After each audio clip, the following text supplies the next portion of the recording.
Hello বন্ধুরা, তোমাদেরকে আবার স্বাগত আমার এই চ্যানেলে পেপার লার্নার্সে। আজকে আমি দ্য হিন্দু পেপার অ্যানালিসিস করব। আজকের তারিখ 2/5/2022। কিন্তু শুরু করার আগে তোমাদেরকে বলতে চাই যে আজকের নিউজগুলো অবশ্যই মন দিয়ে শুনবে, ঠিক আছে? আর বেশি কথা না বাড়িয়ে আমি শুরু করছি আজকের প্রথম নিউজ দ্য হিন্দু পেপার থেকে।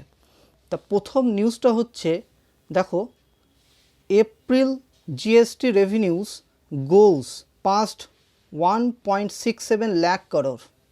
देखो, India gross goods and service tax revenues hit a fresh high of 1,67,540 মানে 1,67,540 কোটি টাকা ইন এপ্রিলে, ঠিক আছে? সেই রেভিনিউটা হয়েছে, with revenues from the goods imports rising 30% year on year and domestic transactions along with services imports rising 17%.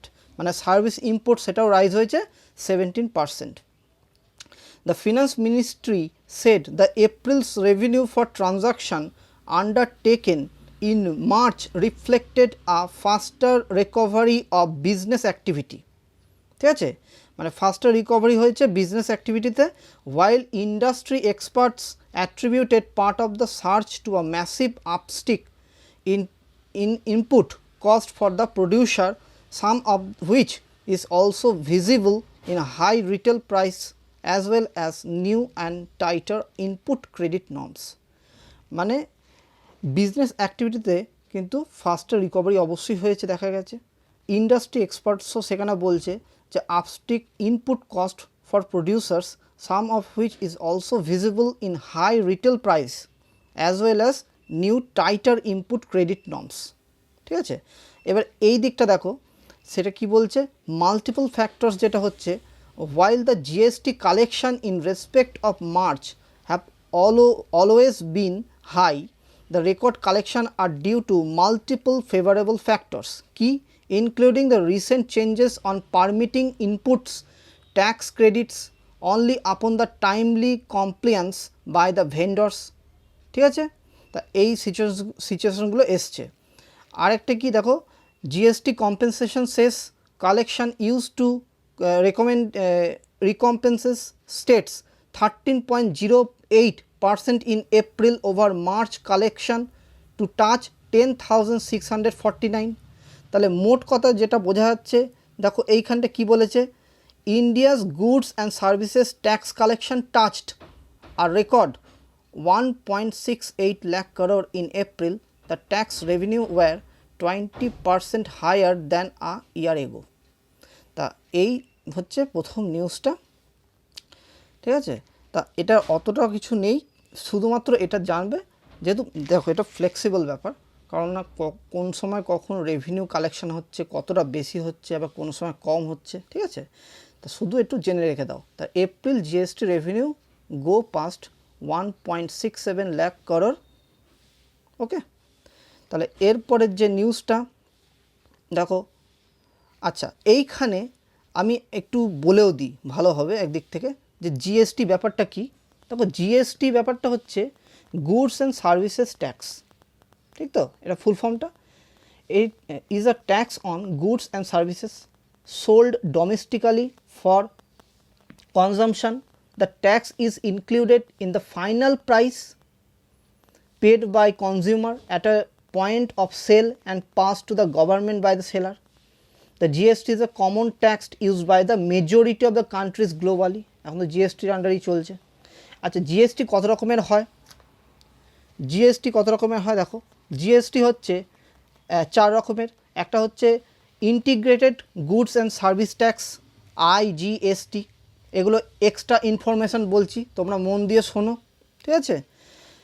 আর তারপর হচ্ছে এসজিএসটি, সেটা হচ্ছে state goods and service tax.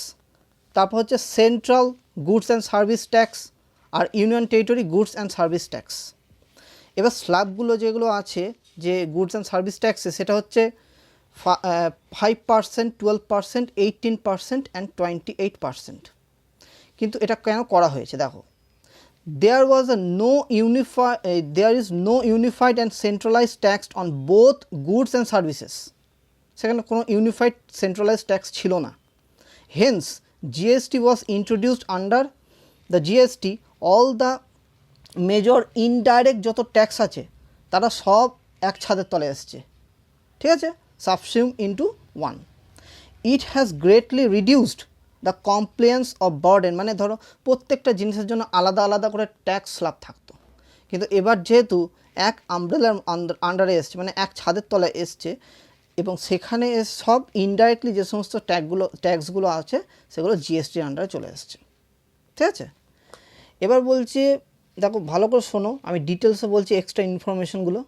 Which country started GST first? France, যেটা ইমপ্লিমেন্ট করেছে GST to reduce tax evasion. Since more than 140 countries have implemented GST with some countries having dual GST. আচ্ছা, dual GST কারা? সেটা হচ্ছে Brazil আর কানাডার, ঠিক আছে। আর আমাদের দেশে যত স্টেট আছে, প্রথম কোন স্টেট পাস করেছিল জিএসটি? সেটা হচ্ছে তেলেঙ্গানা, তারপর বিহার, তারপর রাজস্থান। জিএসটি অ্যামেন্ডমেন্ট হয়েছিল 122তম অ্যামেন্ডমেন্ট অ্যাক্টের মাধ্যমে, আর আর্টিকেল হচ্ছে 101, ঠিক আছে। একটু জিএসটি কাউন্সিল সম্বন্ধেও জেনে নাও। দেখো, জিএসটি কাউন্সিলটা হচ্ছে it is an apex member committee to modify, reconcile or to procure any law or regulation based on the context of goods and services tax in India, ঠিক আছে, রেগুলেট করে যেটা GST কাউন্সিলে। এবং জিএসটি কাউন্সিলের আন্ডারে যত মেম্বার আছে তারা কে? The union finance minister chairperson, union minister of the state in charge of revenue or finance minister, and the minister in charge of taxation or finance or any other minister as appointed by each state government, ঠিক আছে। আর এই যে GST council সেটা কোন আর্টিকেলে আছে? 279 subclass এ। এখানে কি বলা হয়েছে? As per article 279A of the amendment constitution, the GST council has to be constituted by the president within 60 days of the commencement of the article 279A, মানে উইদিন 60 ডেজের মধ্যে GST council constitute করা হয়েছিল। আশা করি তোমরা বুঝতে পারলে, আমি ডিটেলসে সব ইনফরমেশনটা বলে দিলাম। এরপরের যে নিউজটা আসছে সেটা হচ্ছে e-Shram to help settle workers accident claims. দেখো, এখানে বলেছে top functionaries of the union labour ministry said last week that the ministry was working on mechanism to process accident insurance claim by the unorganized worker registered on the e-shram portal, which has seen over 27 crore. এবার একটা জিনিস তোমাকে আমি বলবো, তোমরা ভালো করে শুনবে, ঠিক আছে। দেখো, এই যে ই-শ্রমটা, যেহেতু কথাটা উঠে এসছে, ই-শ্রমটা কী? ই-শ্রম হচ্ছে একটা পোর্টাল, ঠিক আছে। Will be use for the enrolment, registration, collection, identification of the requires data off all unorganised worker. যে সমস্ত আনঅর্গানাইজড ওয়ার্কার আছে তাদের এইটা একটা পোর্টাল, সেখানে গিয়ে এরা রেজিস্ট্রেশন করবে, ঠিক আছে, এবং সেখানে তার ডিটেলসটা ওখানে দেওয়া থাকবে, ঠিক আছে। ফর মানে ফেসিলিটি পাবে তার জন্য, register worker by self registration as per their convenience. তা এই যে আমি যেটা বললাম যে আনঅর্গানাইজড ওয়ার্কার, তারা কারা কারা একটু ভালো করে শুনে নাও। আনঅর্গানাইজড ওয়ার্কার হচ্ছে, ভালো করে শোনো, এগ্রিকালচারাল লেবারার্স যারা, বন্ডেড লেবার, মাইগ্রেন্ট ওয়ার্কার, এই যে অন্য স্টেটে গিয়ে যারা ওয়ার্ক করতো, ঠিক আছে, আনঅর্গানাইজড। কন্ট্রাক্ট, যখন কাজ পেলো তখন গেল, ঠিক না, কন্ট্রাক্ট, ঠিক আছে, কন্ট্রাক্ট লেবার যেগুলো থাকে। এবার ডিস্ট্রেস ক্যাটাগরিতেও ভাগ করা থাকে, টডি ট্যাপার্স, স্ক্যাভেঞ্জার্স, ঠিক আছে, এই যে ময়লা পরিষ্কার করে এগুলো, এরা ডিস্ট্রেস ক্যাটাগরিতে পড়ে।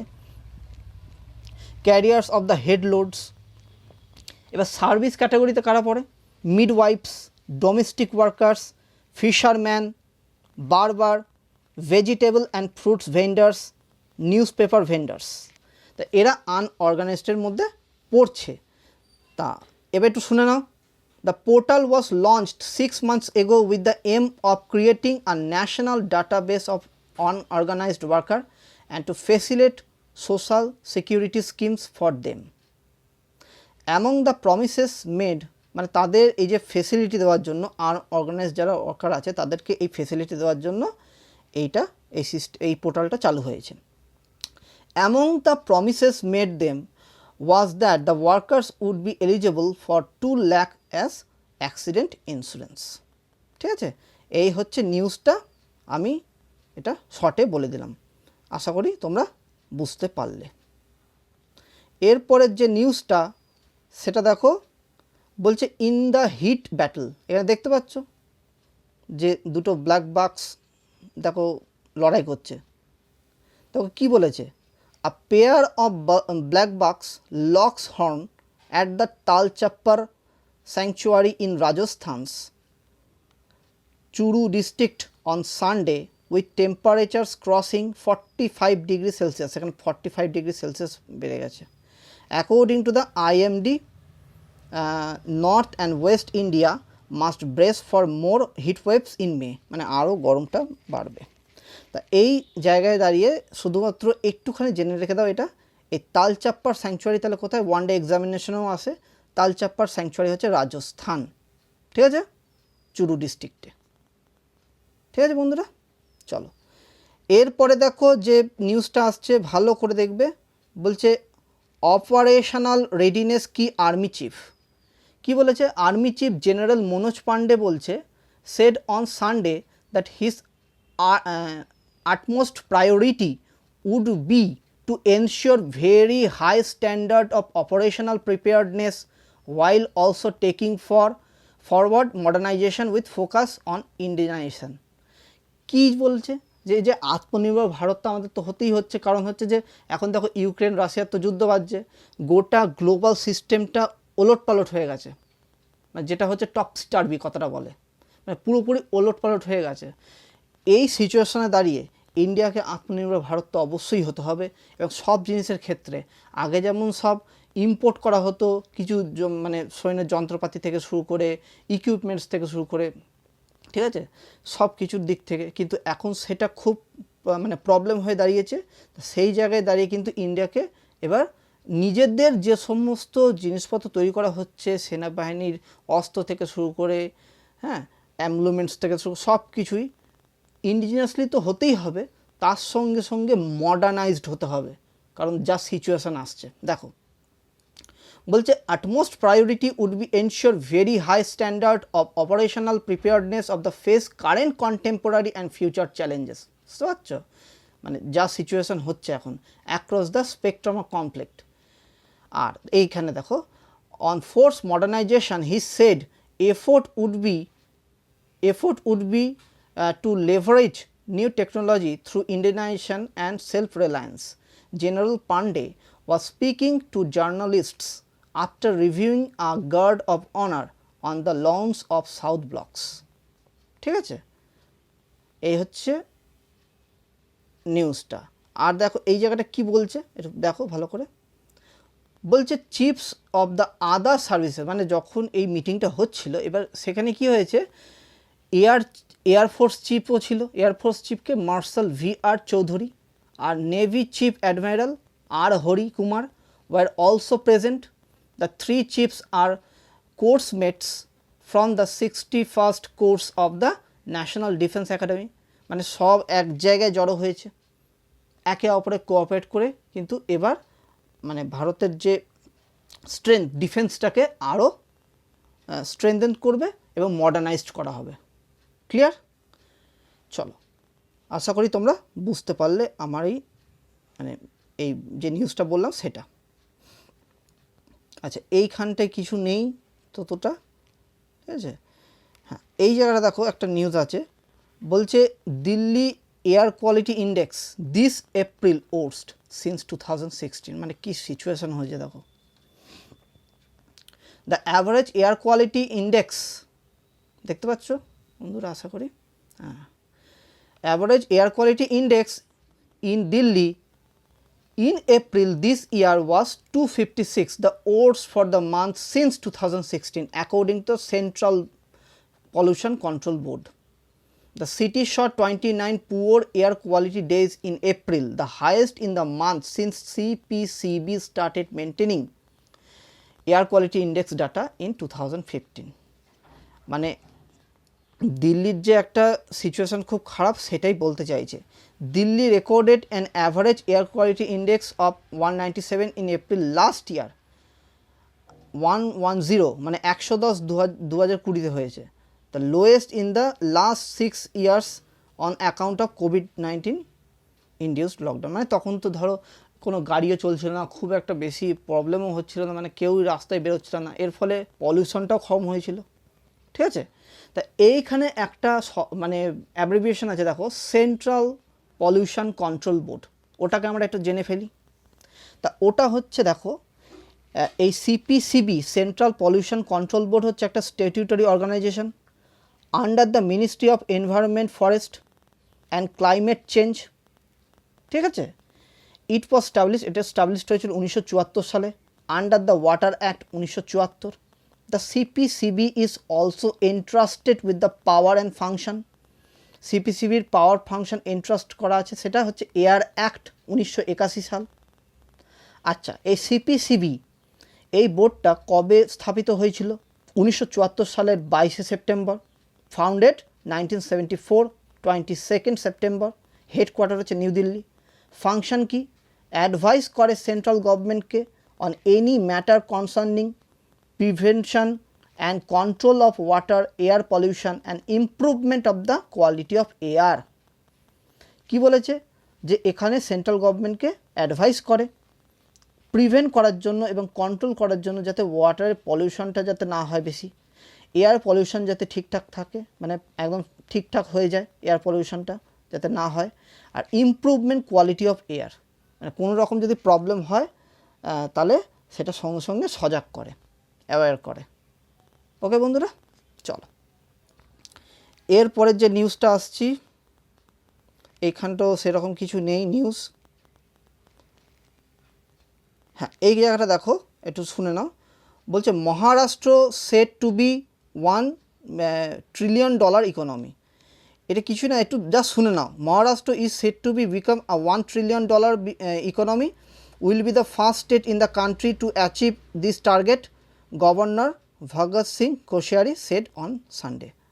এই 62nd অ্যানিভার্সারিতে এটা বলেছে। আচ্ছা, কোভিড-19 থাকা সত্ত্বেও এই সিচুয়েশনটা এসছে, এই ভালো মানে দিকটা দেখা গেছে মহারাষ্ট্রে, সেটাই বলতে চাইছে। Maharashtra is all set to become a $1 trillion economy and it will be the first state in the country. The governor said he felt happy to note that Maharashtra had stood second in the country in the export preparedness index released by the Niti Aayog, as well as in the Central's Good Governance Index Report 2021. ঠিক আছে, মানে export প্রিপেয়ারনেসের দিক থেকে মহারাষ্ট্র দ্বিতীয় স্থানে।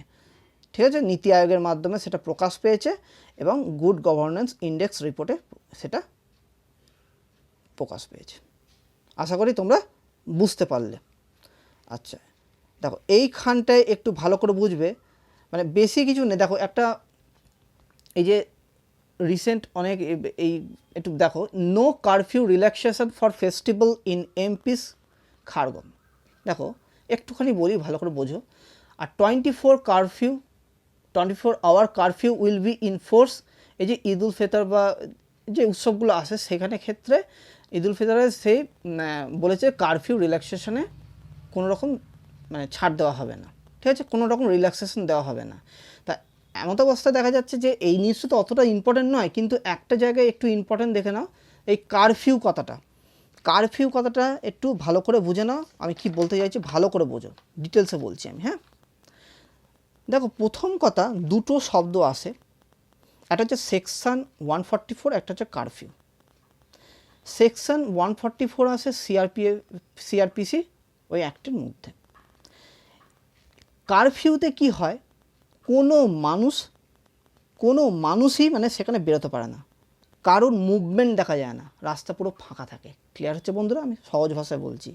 144 ধারায় কী হয়, 4 জনের বেশি বা 4 জনের কম, ঠিক আছে, বেশি তো হবেই না, মোটামুটি 4 জন যদি থাকে তাহলে সেক্ষেত্রে তার মুভমেন্ট হতে পারে, তবে হ্যাঁ তার মধ্যেও কিছু রেস্ট্রিকশন থাকে।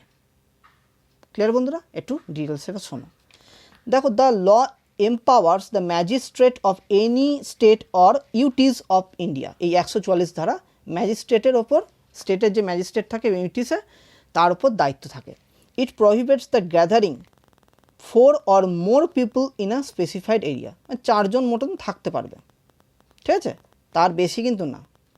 যদি কোনো ডেঞ্জার, মানে এটা কি বলো তো কখন লাগু হয়, যদি কোনো ডেঞ্জার দেখা যায়, হ্যাঁ, পোটেনশিয়াল কজ ট্রাভেল দেখা যায়, ড্যামেজ দেখা যায় হিউম্যান লাইফের, যদি হিউম্যান লাইফের ক্ষতি আছে তাহলে কিন্তু ইমপ্লিমেন্ট হয়ে যায়, ঠিক আছে, তাহলে কিন্তু এগুলো ইমপ্লিমেন্ট হয়। It can be passed against a particular person, একজন পার্টিকুলার পার্সনও হয়, আবার জেনারেল পাবলিকের ক্ষেত্রেও হয়ে থাকে। Restriction on movement people also weapons transportation, মানুষের তো সেটা রেস্ট্রিকশন থাকেই, কিন্তু উইপন্সের দিক থেকে সেখানেও কিন্তু রেস্ট্রিকশন থাকে ট্রান্সপোর্টেশনের দিক থেকে। ক্লিয়ার হচ্ছে বন্ধুরা? ম্যাক্সিমাম পানিশমেন্ট যদি এটা কেউ করে থাকে তাহলে ম্যাক্সিমাম পানিশমেন্ট কিন্তু হয় তার 3 বছরের, ঠিক আছে। নো মুভমেন্ট অফ পাবলিক, তো প্রথম কথাই বললাম আমি, অল এডুকেশন, এমনকি মানে শিক্ষা প্রতিষ্ঠানগুলো, অল এডুকেশন ইনস্টিটিউশনগুলো কিন্তু ক্লোজড হয় এই সময়, এমনকি ইন্টারনেটও ব্লক করে দেওয়া হয়। কিন্তু এটার ভ্যালিডিটি হয় 2 মাস এবং ম্যাক্সিমাম ভ্যালিডিটি এক্সটেন্ড করা হয় 6 মাস। ক্লিয়ার? যখন সিচুয়েশান নর্মাল হয় তখন 144 ধারা আবার উঠিয়ে নেওয়া হয়। ঠিক আছে বন্ধুরা? তাহলে বুঝতে পারলে আশা করি কারফিউ এবং 144 ধারা, কারফিউটা হচ্ছে কেউই বেরোতে পারে না, এবং 144 ধারা মোটামুটি 4 জন মতন থাকতে হবে, তাও সেখানে রেস্ট্রিকশান থাকে, তার অধিক থাকলেই কিন্তু প্রবলেম। আশা করি তোমরা বুঝতে পারলে আমি যে এই নিউজটা বললাম। আচ্ছা, এইখানে তো কিছুই নেই আর নিউজ সেরকম। হ্যাঁ, এবার দেখো এখানে একটা নিউজ আছে, দাঁড়াও বন্ধুরা এক সেকেন্ড বন্ধুরা,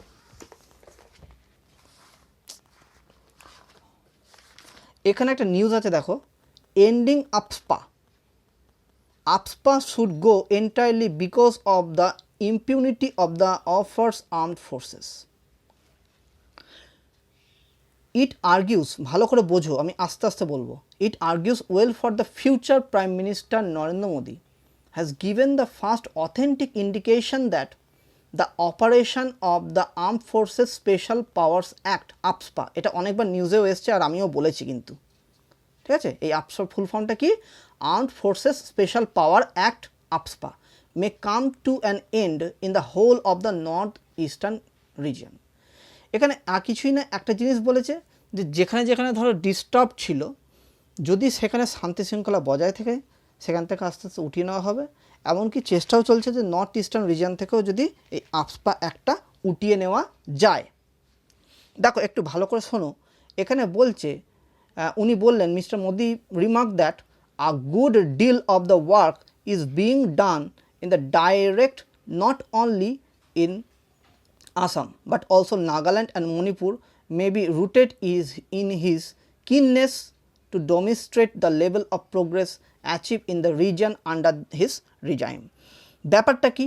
ধরো এই যে আসামে রিসেন্ট শোনা গেছে আসাম, নাগাল্যান্ড, মণিপুর, মানে এখান থেকে যদি কিছু কিছু জায়গায় এই আর্মড ফোর্সেস স্পেশাল পাওয়ার একটা উঠিয়ে নেওয়া হয়েছে, এবং মানুষদের এবার কি হবে, একে অপরের পিপল টু পিপল কন্ট্যাক্ট যদি হয় এবং ব্যবসা বাণিজ্য ঠিকঠাক করে হয়, এবং সেখানে ধরো আরও উন্নতি ডেভেলপমেন্ট দেখা যাবে, মানুষদের মধ্যে একটা শান্তি শৃঙ্খলা বজায় এসছে, ঠিক আছে।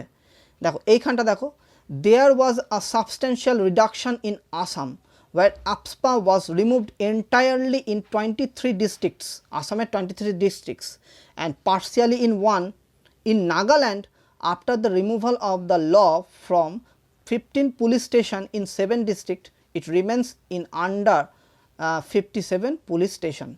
মানে এই সব জায়গাতে আপসপা একটা উঠিয়ে নেওয়া হচ্ছে। তা উঠিয়ে নিলে কী হবে, আমি একটু আগেই বললাম, তাহলে শান্তি শৃঙ্খলা বজায় থাকে। তাহলে আপসপা ওয়াজ রিভোকড ইন ত্রিপুরা, দেখো ত্রিপুরা থেকে revoke 2015 and in Meghalaya 2018. It is not unforeseeable that other state will also excluded from its purview at some point of time. ঠিক আছে, তা এইখানটা দেখো, it is convenient to link the exclusion of an area from the AFSPA purview with reduction of the violence for armed groups, improvement in the security situation and increase in development activity. দেখো আমি বারবারই বলছি এই কথাটা, AFSPA act কীরকম ছিল সেটা আমি একটু ডিটেলসে আসছি, তার আগে এই জায়গাটা জাস্ট বলে দিচ্ছি তোমাদেরকে যে যেখানে যেখানে ডিস্টার্ব এরিয়া একটা ওয়ার্ড আছে, কেন সে ওই নর্থ ইস্টার্ন রিজনগুলোতে কোনো কোনো জায়গায় খুব বিশৃঙ্খলতা হয়ে যায়, সে কমিউনাল হোক, রিলিজিয়ানের ব্যাপার হোক, মানে কিছু না কিছু প্রবলেম লেগেই থাকতো, সেইগুলোকে ডিস্টার্ব এরিয়া বলা হয় এবং সেইগুলোকে ট্যাকেল করার জন্য এই অ্যাক্ট লাগু করা হয়েছিল AFSPA। কিন্তু এখন আস্তে আস্তে দেখা যাচ্ছে সেই সব জায়গায় এটা আনডিস্টার্বড এরিয়া হয়ে যাচ্ছে এবং এটার ফলশ্রুতি কী হবে, আরও ডেভেলপড হবে প্রত্যেকটা জায়গা, সেটাই তো মানুষ চায়। And therefore alongside the gradual reduction in the areas under this act, ঠিক আছে, তা এই সিচুয়েশনটা উঠে এসছে। এবার আমি তোমাদেরকে এই AFSPA অ্যাক্টটা একটুখানি বলে দিই, ভালো করে শোনো কি অ্যাকচুয়াল এটা। দেখো AFSPA AFSPA armed forces special power act Assam, Manipur, নাগাল্যান্ডে ছিল, ঠিক আছে। ইট ইজ এফেক্টিভ April 1, ঠিক আছে, 6 months ফর এই লাগানো হয়েছিল পুরো আসাম মণিপুর এই সময়। Reduction in areas under AFSPA is a result of the improve security situation and fast track development, ঠিক আছে। এবার দেখো এই armed forces bill was passed by the both houses of parliament. কবে পাস হয়েছিল? প্রেসিডেন্টের মাধ্যমে 11 September 1958। It became known as the armed forces special power act 1958। এবার কেন এটাকে লাগু করা হয়েছে এটা আমি বারবারই বলছি, ওই নিউজটাই এসছে, বলছে increase violation north eastern states, যেখানে যেখানে ভায়োলেশন হয়েছিল সেখানে সেখানে কিন্তু এই জায়গায় লাগু করা হয়েছে, এবং maintain the public order in disturbed area, ঠিক আছে। ইফ সাসপেক্ট, ধরি কাউকে যদি সাসপেক্ট করতো এই অ্যাক্টের মাধ্যমে আর্মি কিন্তু তাকে অ্যারেস্ট করে মানে উইদিন 24 hours ওর কাছাকাছি থানা সেখানে তাকে চালান করে দিত। কি হতো ব্যাপারটা, যে কাউকে যদি সাসপেক্ট করছে উইদাউট ওয়ারেন্ট, কিন্তু ক্লিয়ার। তা এই হচ্ছে AFSPA অ্যাক্ট। আশা করি তোমরা বুঝতে পারলে আমি যেটা বললাম। আচ্ছা,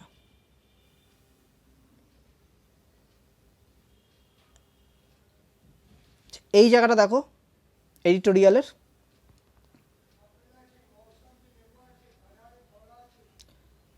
বলছে মার্কারি রাইজিং, বলছে heat wave deaths must be treated as a disaster that allow compensation by the state.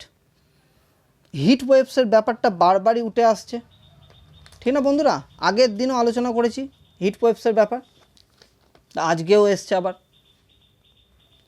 মানে বলছে যেখানে যেখানে ধরো অনেক মানুষ তো মারা যাচ্ছে হিট ওয়েভসের ফলে, এখনও নাকি আরও হিট ওয়েভস বাড়বে, তা সেখানে সেখানে কম্পেনসেশন দেওয়া দরকার, ঠিক আছে। তা এইটাই নিউজটা এসছে। দেখো একটুখানি আমি বলে দিই। প্রথম কথা দেখো যে প্রত্যেকটা জায়গায় নর্থ ওয়েস্ট ইন্ডিয়া যেখানে 39.9 degree Celsius and the same over central India দেখো 37.78 ডিগ্রি সেন্টিগ্রেড।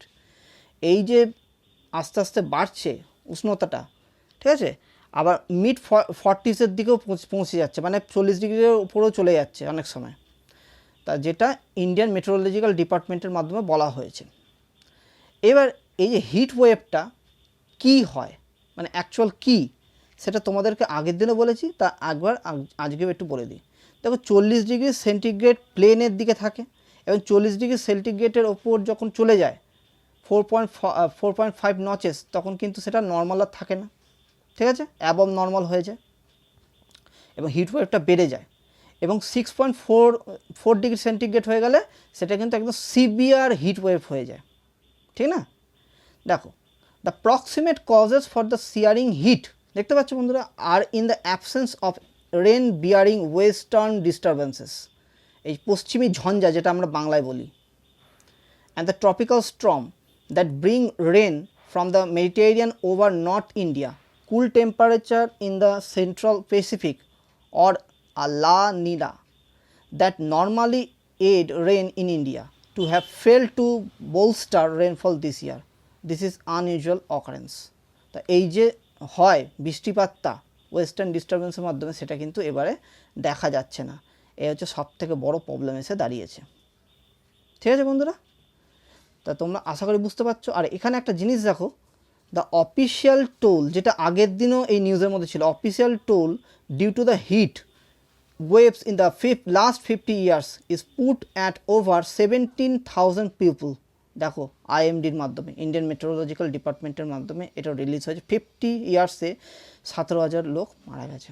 তাই যে হিট ওয়েভসটা দিনের পর দিন তো বাড়ছে। আগের দিনের ভিডিওটা কেউ যদি না দেখে থাকো অবশ্যই দেখো, তাহলে বুঝতে পারবে, একটার সঙ্গে একটা খবর লিঙ্ক করতে পারবে। ঠিক আছে, তা এই সিচুয়েশানটা এসে দাঁড়িয়েছে। এবং এই যে হিট ওয়েভের ফলে কি কি প্রবলেম হয় একটুখানি বলে দিই। দেখো, হিউম্যান ডেথ তো আছেই, তার সঙ্গে তোমার ডায়াবেটিসের দেখা যায়, রেসপিরেটরি প্রবলেম দেখা যায়, স্কিন ডিজিজ দেখা যায়, মেন্টাল হেলথেরও একটা প্রবলেম দেখা যায়। আর ন্যাচারালি ক্রপ ড্যামেজ হয়। ঠিক আছে, less food production, high price, less food production হলে হাই প্রাইস তো বেরিয়ে যাবে অটোমেটিক্যালি। লেবার প্রোডাক্টিভিটি লেস, মানে কৃষকরা তারা আর জমিতে চাষ করতে যেতে পারছে না, এত গরম পড়েছে। আর সব থেকে বড়ো প্রবলেম যেটা হচ্ছে ড্রট অ্যান্ড ওয়াইল্ড ফায়ার, মানে বন জঙ্গলে আগুন লেগে যাচ্ছে, এতটা উষ্ণতা বেড়ে যাচ্ছে। ঠিক আছে বন্ধুরা, তাহলে আশা করি তোমরা বুঝতে পারলে। এরপরে দেখো যেটা বলেছে, এটা একটু শুনবে ভালো করে। বলছে the third world war talk that could be hyperbole. এই যে ইউক্রেন এবং রাশিয়ার মধ্যে যে যুদ্ধটা বেঁধেছে না, সবাই বলছে থার্ড ওয়ার্ল্ড ওয়ার, মানে তৃতীয় বিশ্বযুদ্ধ যদি দেখা যায়, আবার যদি প্রবলেম শুরু হয়, সেটাই নিয়ে খবরটা এসছে। তা এখানে দেখো কি বলেছে, যে আমি একটু ছোট্ট করে বলে দিই, এত বড় যেটা আমি একটু জিস্ট করে বলে দিই, খুব ভালো করে বোঝো।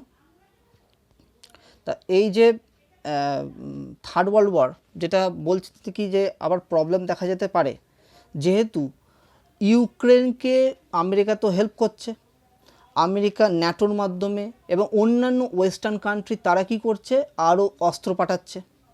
এবং অস্ত্র পাঠানোর জন্য আরও তাদের মধ্যে কী হচ্ছে, যে এই একটা প্রবণতা তৈরি হচ্ছে। ইউক্রেন কি করছে, রাশিয়ার বিরুদ্ধে সোচ্চার হয়ে দাঁড়াচ্ছে এবং রাশিয়ার যত মানে আক্রমণটাকে একদম সহজ ভাষায় বলছি, সেটা প্রতিহত করার চেষ্টা করছে। এর ফলে রাশিয়ার মধ্যে সে অ্যাগ্রেশন ভাবটা কী হচ্ছে। রিসেন্টলি আরেকটা নিউজ আসছে, সে ফিনল্যান্ড এমনি থেকে বলছে ন্যাটোতে যুক্ত হব, ঠিক না? তা ন্যাটোতে ওই জন্য ন্যাটোকে সবসময় ওয়ার্ন করছে যে কোনো রকমভাবে নতুন মানে ন্যাটোতে ওই কান্ট্রিগুলো যাতে না ঢোকে। কারণ রাশিয়া চাইছে যে আবার সেই পুনরায় যে রাশিয়া ছিল, গ্রেট ইউএসএসআর, সোভিয়েত ইউনিয়ন, সেইটা তৈরি করতে আবার। কিন্তু আমেরিকাও নিজে একটা পাওয়ারফুল দেশ, সেও চাইছে নিজের ক্ষমতাটা বজায় রাখতে। তো এই সিচুয়েশানে এসে দাঁড়িয়ে কিন্তু এই খবরটা এসছে। ঠিক আছে, এবং এর ফলে দেখো ইউরোপিয়ান যে তারা আছে, তাদের সমস্ত কান্ট্রি তারা যেহেতু দাঁড়িয়েছে, কিন্তু রাশিয়া অনেক কিছু, রাশিয়াকে যেহেতু স্যাংশন করে দিচ্ছে অনেক দিক থেকে, রাশিয়া আবার রিসেন্টলি ন্যাচারাল গ্যাস থেকে শুরু করে পাম তেল, এই মানে বিভিন্ন রকম এক্সপোর্ট থেকে শুরু করে সব কিছুই স্যাংশন করে দিয়েছে বিভিন্ন দেশের সঙ্গে, ঠিক না?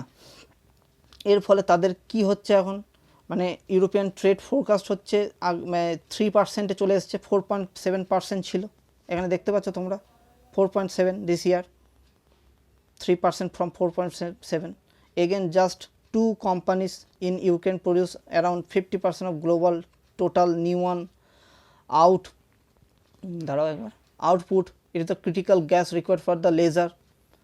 ঠিক আছে, চিপ প্রডিউসার কনজিউমার, মানে যেহেতু ইউক্রেন এবং রাশিয়া থেকে বেশিরভাগই এক্সপোর্ট হয় সব দিক থেকে, সে গম খাদ্যও বলো বা কিছু জিনিস বলো, মানে তোমার ন্যাচারাল গ্যাস থেকে শুরু সব কিছু এক্সপোর্ট হয়, এবং যেটা যদি সেইগুলো যদি না হয়, মানে পৌঁছায় ওয়েস্টার্ন কান্ট্রিতে বা ইউরোপিয়ান কান্ট্রির ওখানে, তাহলে কিন্তু তাদের একটু ক্ষতিও হচ্ছে, ঠিক না? তা সেইটাই তুলে ধরেছে এখানে, ঠিক আছে। আর কি দেখো, এখানে বলেছে conflicts with the desire of the both US and NATO to exploit the current war situation, Europe to weaken Russian military politically, ঠিক আছে। The explain of the intensity with which of the US mustered its, দেখো NATO থেকে, ন্যাটোর মাধ্যমে এই America কিন্তু রাশিয়াকে threat করছে বারবারই, ঠিক আছে, নর্থ আটলান্টিক ট্রিটি অর্গানাইজেশন, এবং তারাই ঠিক করছে যে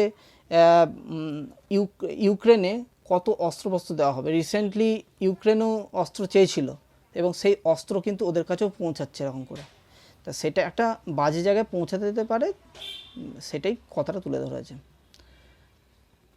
আচ্ছা, the west and specially the US remains enlarging NATO notwithstanding the current Ukraine war, না, is also probably the complicit in the recent announcement by the Sweden, Finland of their willingness in the NATO. এই দেখো একটু আগে বললাম, being well aware of the Mr. Putin's mindset, it is also the West is a daring Russian to react, ঠিক আছে। তার ফলে Russia কিন্তু রিয়্যাক্ট করছে, এটাই হচ্ছে এর মূল বক্তব্য। ওয়ার্ল্ড ওয়ার থার্ড যেন না আসে এই সিচুয়েশনে দাঁড়িয়ে।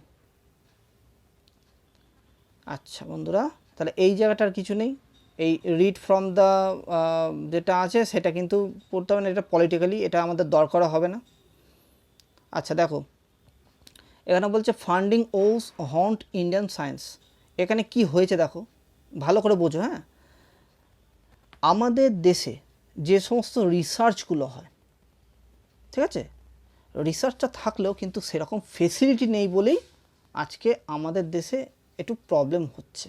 দেখো অ্যাকচুয়াল দেখো যে আমাদের দেশে এই যে রিসার্চের ওপর, মানে সায়েন্সের ওপর, India and hover between partly 0.6 to 0.8 GDP, যেখানে দাঁড়িয়ে ইউনাইটেড স্টেটস তারা কিন্তু রিসার্চের ওপর অনেক খরচ করে। United states, China, Japan, the European union countries, south Korea. While India's global research and development expenditure, ঠিক না, R&D expenditure remains static at 1 to 3% of the global total. The US and China accounted for, দেখো সেখানে দাঁড়িয়ে 25% China এবং sorry US হচ্ছে 25% এবং China হচ্ছে 23%. This trend of underfunding is also reflected in the low proportion of qualified researcher available in India. বুঝছেন, মানে এইটা করতে হবে। দেখো ওয়ার্ল্ড ব্যাংক স্ট্যাটিস্টিক্স করেছে, ইন্ডিকেট করেছে ইন্ডিয়া হ্যাড 255 রিসার্চার, মানে 255টা researcher per million people in 2017 অনুযায়ী, 2017 অনুযায়ী 255টা রিসার্চার পার মিলিয়নে, ভাবো কতটা কম, ঠিক আছে। আর সেখানে দেখো এবার যদি আমি 1 লক্ষ পপুলেশনের মধ্যে দেখি, দেখো দেখতে পাচ্ছ 15টা, মাত্র 15টা রিসার্চ, 15 রিসার্চার্স পার 1 লাখ পপুলেশন। যেখানে দেখো যে 8,342 পার মিলিয়ন ইসরায়েলে, 7,597 সুইডেনে, 7,498 সাউথ কোরিয়ায়। এবার ভাবো কি সিচুয়েশন এসে এই হয়েছে। এটা আমাদের মানে দেখতে হবে যে এই রিসার্চ সেন্টারের ওপর, মানে রিসার্চের ওপর একটু আমাদের ইনভেস্ট করতে হবে। দেখো ডিআরডিওর ওপর তো খরচ হয়, কিন্তু আরও যে সমস্ত সংস্থা আছে, যেটা দেখো মানে 30 থেকে 40% পর্যন্ত হয়।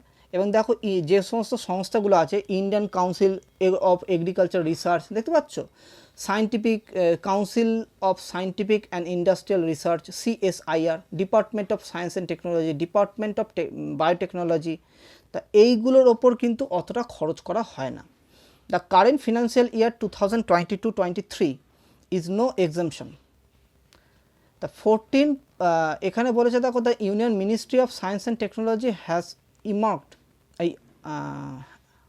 earmarked 14,217 crore in 2022-23 union budget, যেটা আগের বছরের থেকে ড্রপ হয়ে গেছে আরও 3.9%।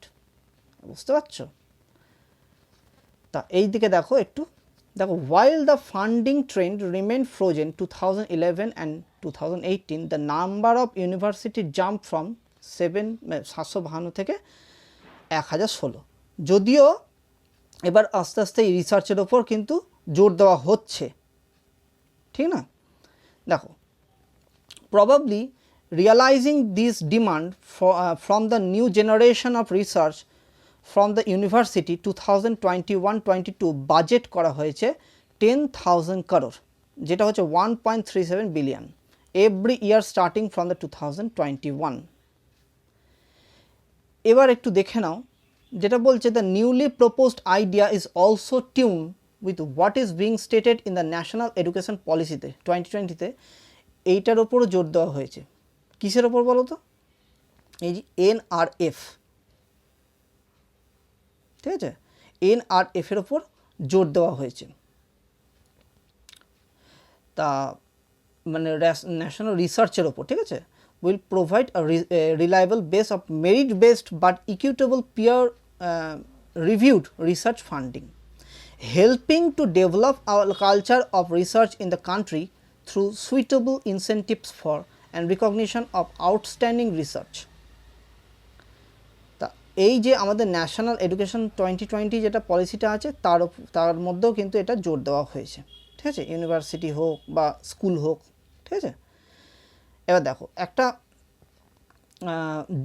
এই যে NRF এর কথা বলছে রিসার্চ ফান্ডের উপর, যেটা হচ্ছে despite the announcement of the NRF a huge fund infusion in the science budget। দেখো, the 2021 budget speech had also expressed the intention of investing 4,000 crore over 5 years for deep ocean research and biodiversity conservation, promised to 4 centers for virological research and commitment to developing hydrogen energy, এগুলোর উপর খরচ করা হচ্ছে, ঠিক আছে। তা এইগুলো কিন্তু আরও বেশি যাতে ইনভেস্ট করা যায় সেটার উপর জোর দিতে হবে। তা India can not aspire to the global leader in scientific research. এখানে দেখো কি বলেছে, if enough funds are not injected into the basic research by committing to raise the research and development spending to at least 1% of the GDP, ঠিক না? It is also important for the private sector to chip in, but for that to happen the government should incentive the private players by giving them a tax breaker etc. যদি 1% আরও বেশি বাড়ানো যায়, increase at least, তাহলে কিন্তু অনেকটাই ভালো হবে, ঠিক না? তা এই নিউজটা ওই জন্য উঠে এসছে। আশা করি তোমরা বুঝতে পারলে আমি যেভাবে বললাম। ওকে বন্ধুরা, এরপরে দেখো যে নিউজটা এসছে, invigorating the AYUSH industry, the integration, দেখো integration into mainstream system will give wider acceptance the traditional system of the country. কী হয়েছে এটা দেখো, আমাদের এই যে ট্র্যাডিশনাল যে মেডিসিন সেটার ওপর জোর দেওয়ার কথা বলেছে। দেখো একটু ডেটাগুলো দেখো, the global market of the herbal medicine was valued at $657.5 billion in 2020 dollar. It is expected to grow $746.9 billion in 2022. In China, সেখানে চায়নায় দাঁড়িয়ে দেখো 2018-তে ছিল সেটা $37.41 billion। সেখানে তারা কি বলছে 2030-এর মধ্যে 737.9 বিলিয়ন ডলার করে নেবে 2030-এর মধ্যে। তা কতটা এগিয়ে যাবে তুমি ভাবো, সেটাই একটা টার্গেট রয়েছে যে ইন্ডিয়াকেও কিন্তু এই ট্র্যাডিশনাল যে মেডিসিন যেটা আয়ুর্বেদ, ঠিক আছে, ওই গাছগাছলা যে গাছ নিয়ে করে সেগুলো আয়ুর্বেদের ওপর কিন্তু আমাদের ট্র্যাডিশনাল যে মেডিসিনটা তার উপর কিন্তু অনেকটা জোর দিতে হবে। দেখো একটা স্কিম আছে, সেটা হচ্ছে ন্যাশনাল আয়ুষ মিশন, যেটা লঞ্চ হয়েছিল 2014 সালে department of AYUSH, ministry health and family ওয়েলফেয়ারের মাধ্যমে। কি করা হতো, যে প্রমোট করা হতো আয়ুষ সিস্টেমটাকে এবং অ্যাড্রেস করা হতো the needs of sector of the comprehensive way, মানে এটার যা প্রয়োজনীয়তা এবং আয়ুষ সিস্টেমটাকে প্রমোট করা হতো, ঠিক তো। তা এইখানে দেখো একটা জিনিস, the industries projected to reach $23.3 billion in 2022 according to the Research and Information System for Developing Countries 2021 report. The Indian herbal medicine market is worth $18.1 billion. ইন্ডিয়াকে অনেক এই জায়গাটা কাজ করতে হবে, হচ্ছে কিন্তু আরও বেশি করতে হবে। The Indian Ayush sector has grown by 17% between 2014 to 20. Related segments such plant derivatives grew by 21%, plant extracts by 14.7% and herbal plants 14.3% during the same period. তা এইটার ওপর আমাদের অবশ্যই জোর দিতে হবে, যেটা বারবারই এখানে বলা হচ্ছে। এছাড়াও দেখো এখানে বলা হয়েছে, কই গেল, হ্যাঁ এই জায়গাটা দেখো, the ministry of finance has also, এই জায়গাটা 75,000 hectares, so announced a 40,000 crore package under the Atmanirbhar Bharat Abhiyan for the promotion of herbal cultivation. এবার এই জায়গাটা একটু দেখো, আমি ওই জন্য হাইলাইট করে রেখে দিয়েছি। The National Medical Plant Board NMPB implements the medicinal plant component of Ayush through the state bodies. State Medical Plants Board SMPB, the organizational structure of the SMPBS needs to the strengthen. মানে ভারতের যে আয়ুর্বেদটাকে আরও উন্নত করতে হবে, আরও modernise করতে হবে এবং এইগুলোকে, এই আয়ুষ মানে ক্ষেত্রটাকে আরও স্ট্রেনথেন করতে হবে, ঠিক আছে। বলছে prime minister Narendra Modi led the foundation of WHO global centre for traditional medicine in Jamnagar. এটা যেন মনে থাকে, এটা কিন্তু ওয়ান ডে এক্সামেও আসে অনেক সময়, মানে নতুন হয়েছে এবার আসার চান্সটা রয়েছে। On April 19, 2022 this will be the first and only global outpost center for traditional medicine across the world. ঠিক আছে, ইন্ডিয়া অবশ্যই সেই দিকে এগোচ্ছে, কিন্তু আরও ফাস্টলি কাজটা করতে হবে এবং সঠিকভাবে এগোতে হবে। The AYUSH industry in India can provide cost effective health care to people across the state. It has all the ingredients of the success to coexist with the modern health system as a choice based system of traditional medicine. বুঝতে পারছো, মানে হেলথটাকে পুরো care নিতে হবে, health care of people across the state, ঠিক আছে। এর যে ইনগ্রেডিয়েন্টস সাকসেসফুলি এবং coexistence of the modern health সিস্টেমের মাধ্যমে, ক্লিয়ার। তাহলে এই আমাদের আয়ুষ যে ইন্ডাস্ট্রি আছে সেটাকে কিন্তু আরও গ্রোথ দরকার, আরও ভালো স্ট্রেনথেন করতে হবে, ঠিক আছে। তার জন্য এর দিকে নজর দিতে হবে। দেখো এখানে একটা ডাটা রয়েছে, ডাটা পয়েন্ট, সেটা হচ্ছে persisting gender divide in south Asia despite ডিকেডস of the rapid economic growth, rising education and decline the fertility women in the South Asia continuing to face disadvantage in the accessing economic opportunity. Female labor force participation, মানে একটা female যখন একটা labour করে, labour কোনো কাজে যুক্ত হয় এবং সেখানে তার সঙ্গে সঙ্গে তার যদি ফার্টিলিটি, মানে ধরো তাদের বাচ্চা হলো এবং তাদের সেই ক্ষেত্রে কিন্তু রক্ষণাবেক্ষণের প্রয়োজন আছে, তার সঙ্গে বলেছে এটা। এখানে একটু ডেটা পয়েন্টগুলো একটু ভালো করে দেখো, তাহলে বুঝতে পারবে।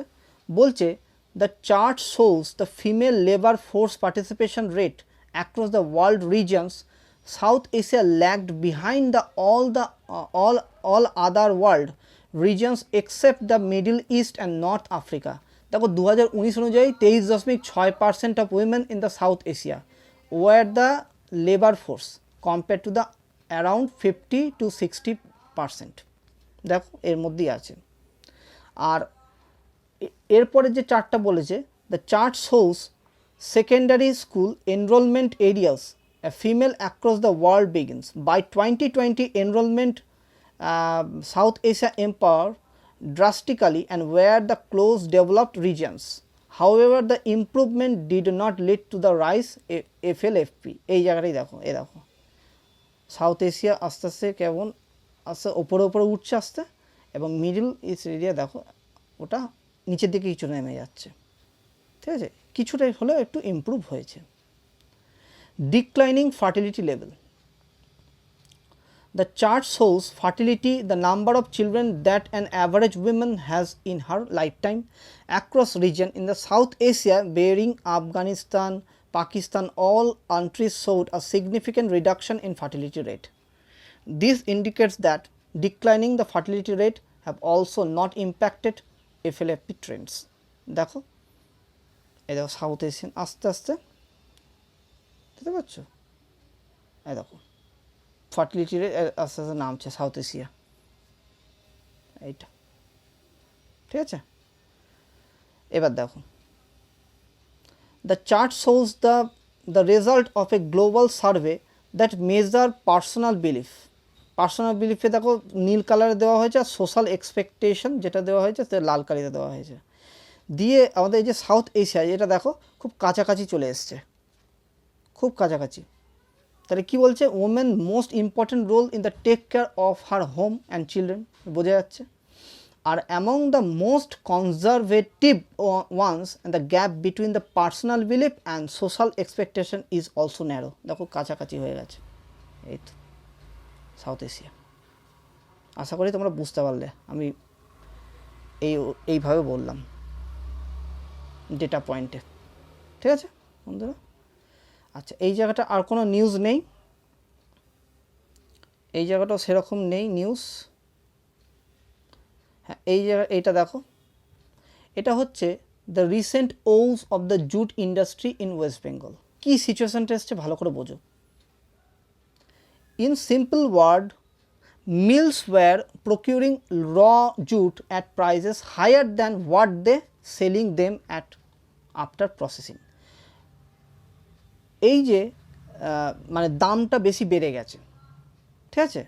এবার দেখো let's understand the mechanism first. Mills do not acquire their raw materials directly from the farmer, ফার্মারের কাছে ডাইরেক্ট পাচ্ছে না, but instead through intermediaries. As a standard practice the middleman charges mills for their services, which involves procuring jute from the farmers, grading, baling and then bringing the bales to the mills, and the government has fixed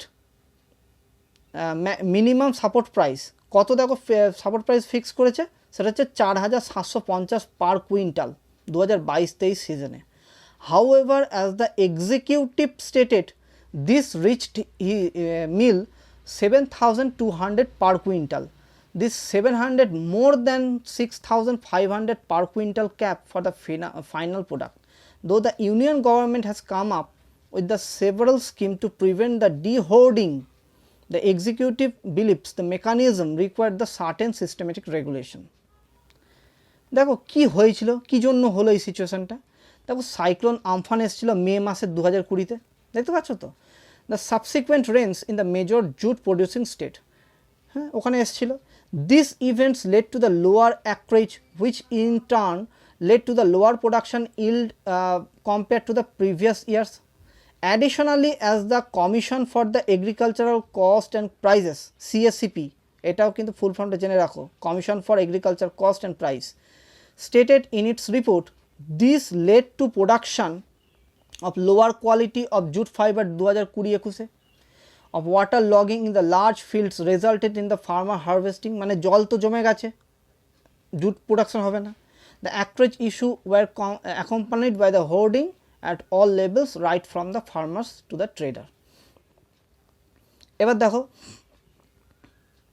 এখানে বলেছে food and agriculture organisation অনুযায়ী India is the largest producer of jute followed by Bangladesh and China. However, in terms of acreage and trade, Bangladesh takes the lead, accounting for 3/4 the global jute export in comparison to the India's 7%. দেখতে পাচ্ছ? This can be attributed to the fact that India lags behind the Bangladesh in producing superiority quality jute fiber due to the infrastructure constraints related to the rating, farm mechanization, lack of availability of the certified seeds, সেরকম সিডসও পাওয়া যায় না, and variety of suitable for the countries agro climate, এবং ক্লাইমেটও আস্তে আস্তে change হচ্ছে। ঠিক আছে, CSCP রিপোর্ট অনুযায়ী বলছে Bangladesh provides cash subsidies for the variety semi finished and finished jute products, hence the competitive emerge as a challenge for India to explore export option in order to compensate the domestic scenario. মানে ডোমেস্টিকই এই situation হচ্ছে, climate change হচ্ছে, দাম বেড়ে যাচ্ছে, recent আমফানও এসেছিলো, এই যে সিচুয়েশনগুলো হচ্ছে তাতেও সেরকম সামাল দেওয়া যাচ্ছে না। দেখো, employment to 3.70 lakh workers in the country supports the livelihood of around 40 lakhs farm families. Closure the mills is direct blow the workers and indirectly to the farmers whose production is used in the mill. মানে এত বড় একটা industry, সেটা কিন্তু এরকম বন্ধ হয়ে যাওয়ার ফলে অনেক মানে প্রবলেম হয়েছে, সেটাই বোঝাচ্ছে এখানে। West Bengal, Bihar, Assam account for almost 99% of India's total production. ঠিক আছে, তা এই হচ্ছে নিউজটা। আশা করি তোমরা বুঝতে পারলে, আমি খুব সহজভাবে বলে দিলাম। আচ্ছা, এটা একটু আগেই আলোচনা করেছি, ওই ডেটা পয়েন্টের ওখানেই ছিল। ঠিক আছে, আচ্ছা এখানে ওয়ান লাইনের একটা জিনিস জেনে নাও। বলছে May 2, 2022 ইজ দ্য 101 মানে 101তম birth anniversary of one of the India's greatest film maker Satyajit Ray. ঠিক আছে, এবার কেউ যদি পড়তে চাও তো অবশ্যই পড়ে নিও এগুলো। ঠিক আছে, যেটা রিলেভেন্ট সেটা আমি বললাম, খুব দরকারি, যে 2 May 2022 101তম birth anniversary of one of the India's greatest film maker Satyajit Ray. Okay বন্ধুরা, আচ্ছা এখানটা অতটা নিউজ নেই, এখানটা একটু দেখে নাও। BL change maker award entries open, একটু দেখে নাও এটা কি বলছে। Change maker are the rare breed, most among US prefer status quo while some seek change without wanting to contribute for it. এখানে বলেছে the work on the 2022 edition of Changemaker Award began.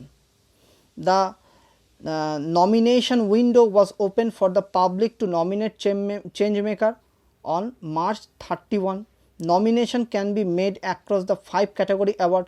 Changemaker, social transformation, যারা করবে, দেখো social transformation কাদের এই অ্যাওয়ার্ডটা দেওয়া হবে, সোশ্যালের transformation change maker, digital transformation change maker, financial transformation আর ইয়াং চেঞ্জ মেকার।